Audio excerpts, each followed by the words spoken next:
नमस्कार किसान भाइयों, आप सभी का एक बार फिर से स्वागत है हमारी चैनल में। जैसे कि आप देख रहे हैं सामने दो ट्रैक्टर खड़े हुए हैं और आज की वीडियो में हम यही बात करेंगे कि ये जो फोर व्हील है, आप देख रहे होंगे इसमें ये तीन डमरू जैसे लगे हुए हैं, एक दो तीन।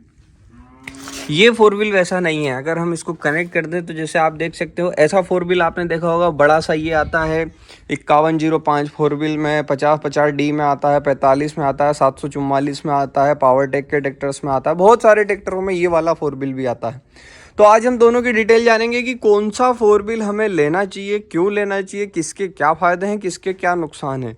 आज का वीडियो जो है वो यही है कि हमारे जो दो ट्रैक्टर, दो प्रकार के जो फोर व्हील आते हैं, उसमें से हमें कौन सा लेना चाहिए। तो सबसे पहले हम बात कर लेते हैं कि जो ये वाला फोर व्हील है इसको क्या कहा जाता है और क्या नाम है इसका। तो इसे जो कहा जाता है, ये कहा जाता है जो एपिसाइक्लिक वाला फोर व्हील या प्लैनेटरी ड्राइव वाला फोर व्हील कहा जाता है। और अगर हम इस फोर व्हील की बात करें कि इस फोर व्हील को क्या कहा जाता है, तो इसे बबल पिनियन वाला फोर व्हील कहा जाता है। अब दोनों में से हम बात कर लेते हैं कि फ़र्क क्या है। तो सबसे पहले आप यहाँ देखेंगे तो ये जो ट्रैक्टर है इसके अंदर आपको एक ये शाफ्ट जाती हुई दिखेगी जो कि कवर है यहाँ से लोहे से, और आप देख सकते हो यहाँ पर इसमें अलग अलग वो मिलती है, मतलब जॉइंट मिलता है। और इसके बाद क्या होता है, यहाँ पर तीन गियर्स होते हैं छोटे छोटे से, एक दो तीन। ये जो तीन गियर होते हैं इसके अंदर रिंग्स लगी होती है और उसके बाद ये रोटेट होता है। इस तरीके से इस गियर बॉक्स को डिज़ाइन किया जाता है जिसे प्लैनेटरी ड्राइव फोर व्हील कहा जाता है। बबल पिनियन में क्या होता है कि यहाँ पर एक गियर होता है जो कि बबल गियर होता है, मतलब बड़ा सा एक गोल गियर होता है, और इसमें से ये जो शाफ्ट दिख रही है यहाँ से एक पिनियन जाती है नीचे तक, वो रोटेट करती है। मतलब इसमें ये पूरा ऑयल के अंदर डूबा होता है और उससे रोटेट होती है और ये चलती है। तो चलिए आज बात कर लेते हैं कि हमें कौन सा ट्रैक्टर किस परिस्थिति में लेना चाहिए। तो सबसे पहले बात कर लेते हैं कि बबल पिनियन को क्या करना है। तो बबल पिनियन जो है वो उन खेतों के लिए है जहाँ पर आप मचाई का काम ज़्यादा करते हैं या फिर जहाँ पर ज़्यादातर मड में पूरा ये एक्सल डूबा रहता है। उसका कारण क्यों है, क्योंकि इसके अंदर आप देखेंगे तो कोई भी ऐसा पार्ट नहीं दिखेगा जिसके अंदर आपको बाहर साइड से ऑयल ग्रीसिंग करने की ज़रूरत पड़ेगी। ये सब पूरा इंटरनल होता है, इसके अंदर पूरा ऑयल भरा होता है जो कि ऑयल यहाँ तक आता है, फोर व्हील को पूरी ड्राइव देता है। इसके अंदर क्या होता है, जो बबल पिनियन होता है इसके अंदर रेडियस, मतलब टर्निंग रेडियस जो कम से कम घुमाव वाली जगह जो होती है उसमें ये आसानी से घूम जाता है। उसी के साथ अगर हम इसका टोटल कैलकुलेशन करें तो ये उन क्षेत्रों के जैसे पडलिंग करना है या मड में काम करना है या पूरा पानी में भरा हुआ काम करना है, तो उन जगहों पर आप बबल पिनियन को ले सकते हैं। और बबल पिनियन जो है उसके अंदर आप हमेशा देखेंगे कभी बहुत कम ही ट्रैक्टर है, एक एग्जांपल के लिए 5502 ही ट्रैक्टर है जिसमें सामने बड़े टायर हैं, मतलब उस टायर का साइज जो है वो 9524 का है।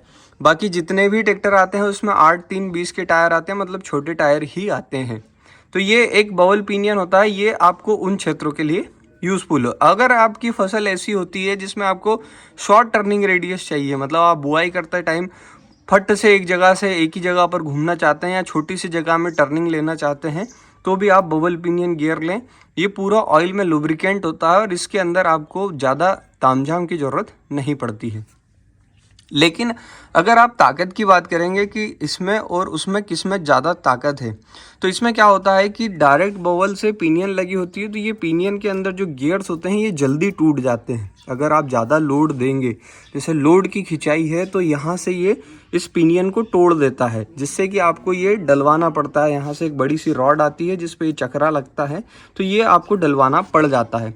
लेकिन अगर हम बात करें कि अब जो है ये प्लैनेटरी वाला गियर, प्लैनेटरी वाले गियर में क्या होता है कि ये तीन गियर मिल के एक शाफ्ट को चलाते हैं। मतलब जो एक शाफ्ट आती है उसमें से ये तीन गियर लग के इसके अंदर यहाँ पर पूरा वो लगा होता है, जैसे अपन गियर बोलते हैं, तो गियर की धड़ी चिपकी होती है। तो ये इस पे क्या होता है कि 3 गुना लोड कम आता है।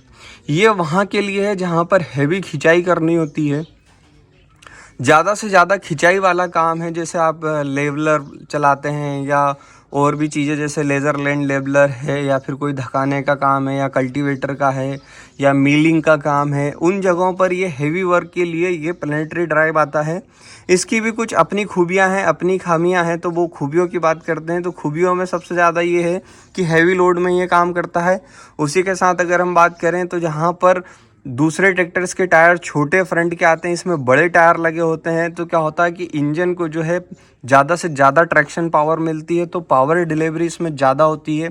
टूट मूड की इसके अंदर समस्याएं बहुत कम आती हैं।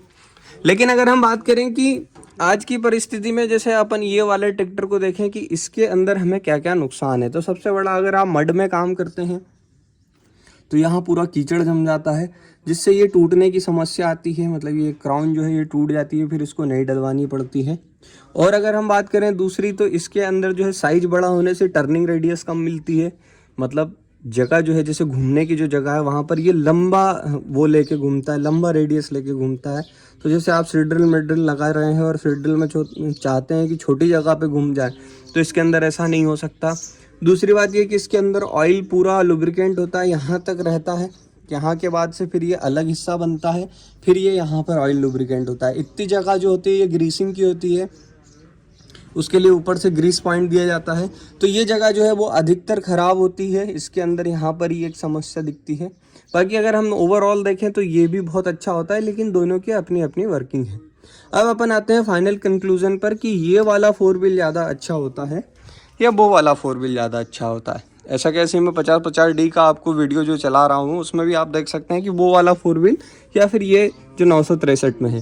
तो ये जो है हैवी खिंचाई करना है आपको, हैवी काम करना है, जितने भी हैवी लोड वाले काम हैं तो आप ये वाला 4 व्हील लें, इसमें आपको ज़्यादा फ़ायदा है। और अगर आपको हल्के काम करने, हैवी वाले काम कम है और छोटी टर्निंग रेडियस चाहिए, तो आप वो वाला 4 व्हील लें। इस तरीके से आप दोनों 4 व्हील को चलाएं, जिससे कि आपका एक सिलेक्शन सही हो सके। और ये जो ट्रैक्टर्स हैं, अगर हम बात करें कि कौन से में मिल सकता है, तो आप देखेंगे कि 50-50D के अंदर ये वाला 4 व्हील मिलता है और 5210 के अंदर ये वाला 4 व्हील मिलता है। फिर अगर हम बात करें 855 के अंदर ये वाला 4 व्हील मिलता है, लेकिन 744 के अंदर ये वाला 4 व्हील मिलता है। फिर अगर हम बात करें कुबोटा के MU 5502 के अंदर ये वाला 4 व्हील मिलता है इस डिज़ाइन का। लेकिन अगर दूसरे ट्रैक्टर्स जो 55 HP के हैं उनकी बात करें तो उसमें ये वाला 4 व्हील मिलता है। पावरटेक यूरो 55 के अंदर भी ये वाला 4 व्हील मिलता है, लेकिन पावरटेक यूरो 47 में ये वाला 4 व्हील मिलता है। तो इन दोनों 4 व्हील्स को आपको समझने का है। अगर आपको ऐसा लगता है कि मेरे पास ज़्यादा हैवी काम नहीं है, टर्निंग रेडियस मेरे को कम लेनी है, ज़्यादा मगजमारी नहीं चाहिए, तो वो आप ये वाला 4 व्हील ले सकते हैं। और अगर आपको लगता है मेरे पास प्लाउइंग का काम बहुत ज़्यादा है, हैवी काम बहुत ज़्यादा है, तो आप ये वाला 4 व्हील ले सकते हैं। इस तरीके से आपको ट्रैक्टर को सेलेक्ट करना है कि कौन सा 4 व्हील हमारे काम में आएगा। उसी के साथ कमेंट करके बताएं कि ये जानकारी आपको थी या नहीं थी, और अगर थी तो ये कहाँ से आपको मिली थी, ताकि मैं भी देख सकूँ कि हमारे किसान भाइयों को जानकारियाँ कहाँ से मिल रही है। बाकी वीडियो देखने के लिए धन्यवाद।